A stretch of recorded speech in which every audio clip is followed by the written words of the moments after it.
ಇಷ್ಟದಿಂದ ಮಾತಾಡೋದು ವಿಲೇಜ್ ಕಲ್ಲೋದಿಲ್ಲ. ನನ್ನ ಕೆಲಸ ಬಂದ್ಬಿಟ್ಟು 4 ಜನರಿಗೆ ಉಪಯೋಗ ಆಗಲಿ ಅಂತ ಸ್ವೋದ್ಯೋಗನ ತೆಗೆದುಕೊಂಡಿದ್ದೀನಿ. ಹಾಗಾಗಿ 15 ಜನ ಲೇಡೀಸ್ಗೆ ನಾನು ಕೆಲಸ ಕೊಟ್ಟಿದ್ದೀನಿ. ನಮ್ಮ ಗಾರ್ಮೆಂಟದಲ್ಲಿ ಎಲ್ಲರಿಗೂ ಉಪಯೋಗ ಆಗಲಿ ಅಂತ ಹೇಳಿ ಸ್ಕೂಲ್ ಯೂನಿಫಾರ್ಮ್ ಹಾಗೆ ಬೇರೆ ಬೇರೆ ಥರದ ಬಟ್ಟೆಗಳನ್ನ ತಯಾರು ಮಾಡೋ ಕೆಲಸನ ಹಮ್ಮಿಕೊಂಡಿದ್ದೀವಿ. ಹಾಗಾಗಿ ನಮ್ಮ ಲೇಡೀಸ್ ಪ್ರತಿಯೊಂದು ವರ್ಗದಲ್ಲಿ ಎಕ್ಸ್ಪರ್ಟ್ ಇದ್ದಾರೆ. ಹಾಗಾಗಿ ಜಿಲ್ಲಾ ಪಂಚಾಯತಿಯಿಂದ ನಮಗೆ ಅಫ್ರಾನ್ ಹಾಗೂ ಶರ್ಟ್ಗಳನ್ನು ಹೊಲಿಯಲಿಕ್ಕೆ ಅವಕಾಶ ಮಾಡಿಕೊಟ್ಟಿದ್ದಾರೆ.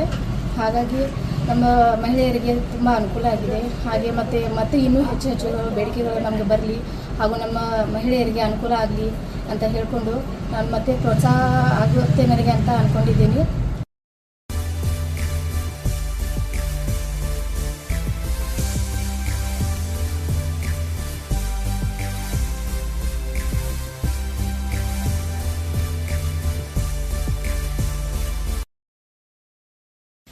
ನನ್ನ ಹೆಸರು ಸಂಗೀತಾ ಸಾರವಾಡೆ ಅಂತ. ಇಲ್ಲಿ ಗೌರ್ಮೆಂಟ್ ತೆಗೆದಿದ್ದಾರೆ. ಇಲ್ಲಿನ ಹೆಣ್ಮಕ್ಳಿಗೆ ಬೇರೆ ಊರಿಗೆ ಹೋಗಿ ಟೈಮ್ ತುಂಬ ವೇಸ್ಟ್ ಆಗುತ್ತೆ. ಇಲ್ಲಿಗೆ ಬಂದು ಅಲ್ಲಿ ಮನೆಯಲ್ಲಿ ಕೆಲಸ ಮಾಡಿಕೊಂಡು ಇಲ್ಲಿ ದುಡಿಯೋದು ತುಂಬ ಅನುಕೂಲವಾಗಿದೆ ಅವರಿಗೆ. ಹೀಗಾಗಿ ಇದನ್ನು ಮಾಡೋದರಿಂದ ಅವರಿಗೆ ಮಂತ್ಲಿ ಪೇಮೆಂಟ್ ಬರುತ್ತೆ. ಸಣ್ಣ ಮಕ್ಕಳಿದ್ದವರು ಎಲ್ಲ ತುಂಬ ಹೆಲ್ಪ್ ಆಗಿದೆ.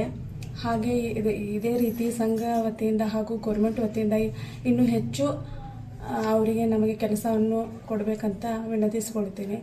ಹಾಗೆ ಇನ್ನು ಹೆಚ್ಚಿನ ಪ್ರಮಾಣದಲ್ಲಿ ಮಹಿಳೆಯರು ಒಂದು ಕೆಲಸ ಮಾಡೋದರಿಂದ ತುಂಬ ಒಳ್ಳೆಯದಾಗುತ್ತೆ.